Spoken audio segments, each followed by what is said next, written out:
In this video we're going to talk about horizontal and vertical motion. These problems should look familiar. From a 400-foot tower, a bowling ball is dropped. The position of the bowling ball is given by that equation in t seconds. Find the instantaneous velocity of the ball at t equals 2.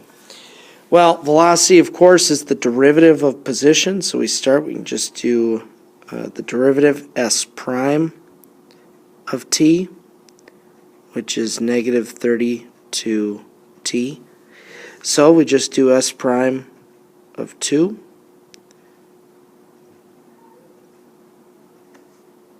Right. So negative 64 feet per second. Now the average velocity for the first 3 seconds, well, for this we just calculate its position at 3, its position at 0, find the difference to figure out how much it moved divided by how long. So S of 3 is 256, F of 0 is 400, divided by 3 comes out to be negative 144, divided by 3, which is negative 48 feet per second.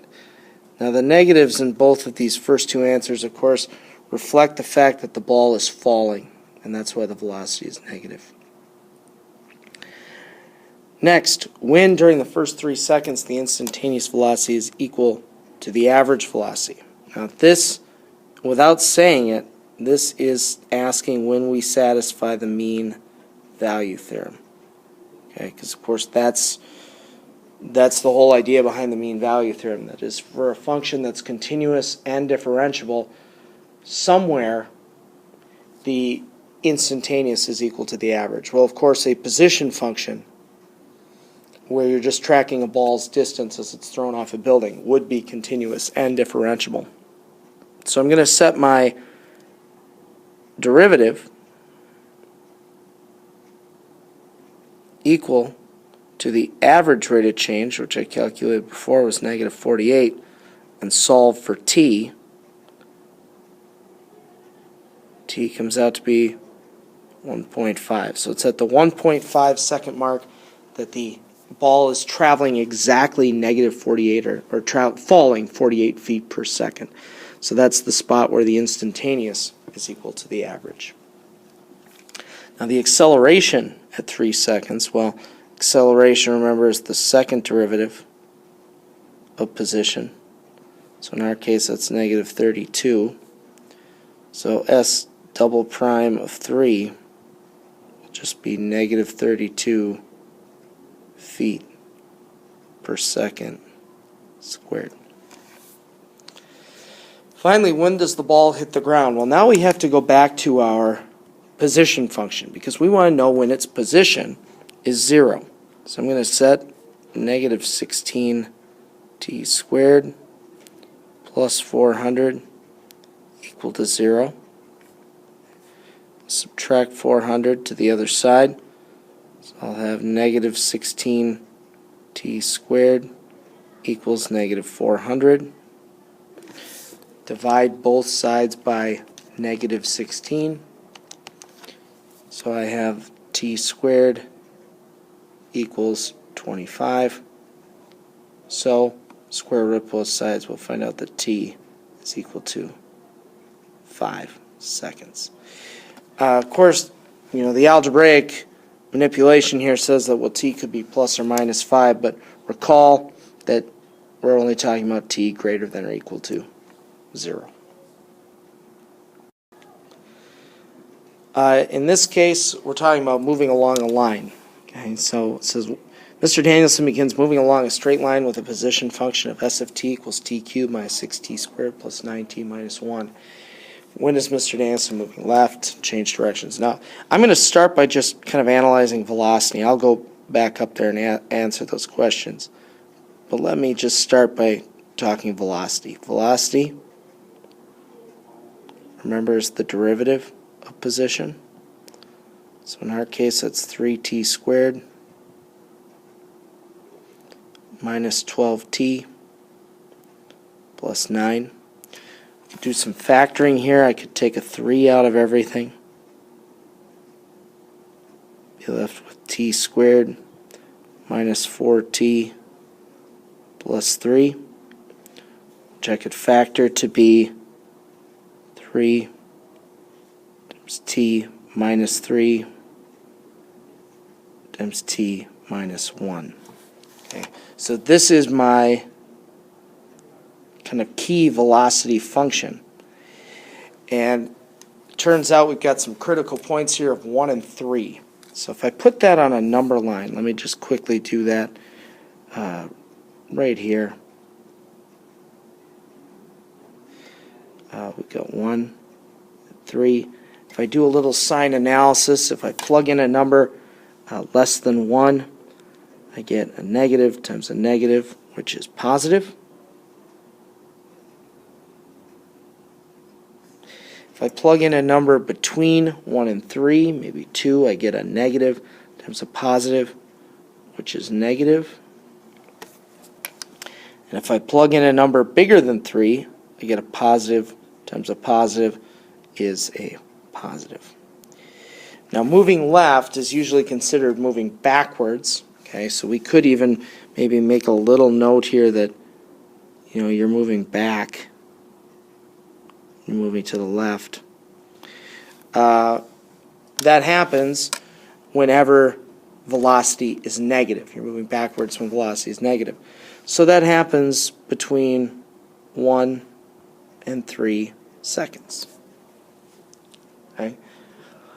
Now, thankfully, I never had to talk about the fact that t should be greater than 0 in this case. But of course, we would normally just consider that we do have a stopping point here at 0 because these position functions usually assume t is greater than or equal to 0.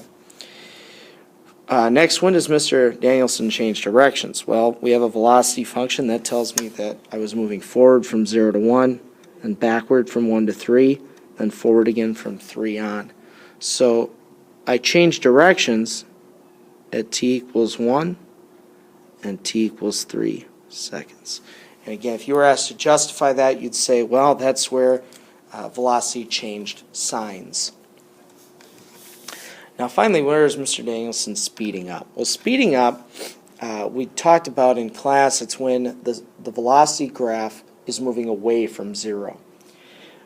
But since I don't have a graph and I really don't want to make one, I'm going to use the other way to tell if something's speeding up or slowing down, and that's to analyze velocity and acceleration together. So let me do acceleration here quick. Acceleration is s double prime t. So in my case, that's 6t minus 12. So the kind of big important point here is going to be t equals 2. So again, let me put that on a number line.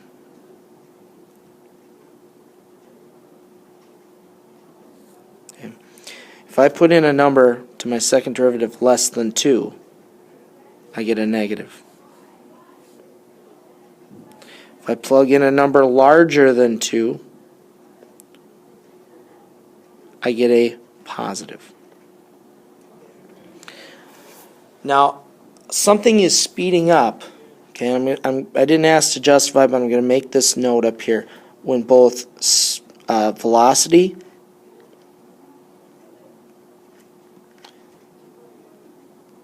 and acceleration have the same signs. And you're slowing down when they have opposite signs. Okay. So we're speeding up. Let's kind of compare these two graphs if we can. So starting, again, this is probably, there's a cutoff here probably at 0. Right. So let's look at these kind of one next to the other.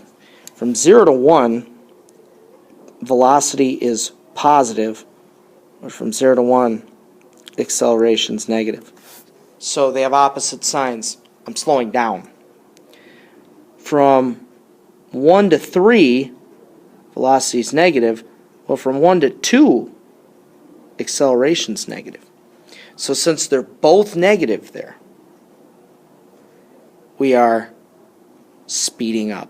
Okay, so from 1 to 2, that'd be one spot I'm speeding up because the signs agree. Okay, well, here it says from 2 on, it's positive. Well, of course, from 2 to 3, velocity is still negative, but from 3 on, velocity is positive. So from 3 on, I'm speeding up. Okay. Now again, there are a couple ways you can justify speeding up and slowing down, but probably the easiest way, and the way you'll see the most often in the AP exam, you just analyze velocity and acceleration together. And if they have the same sign, then you're speeding up. If they have opposite signs, you're slowing down.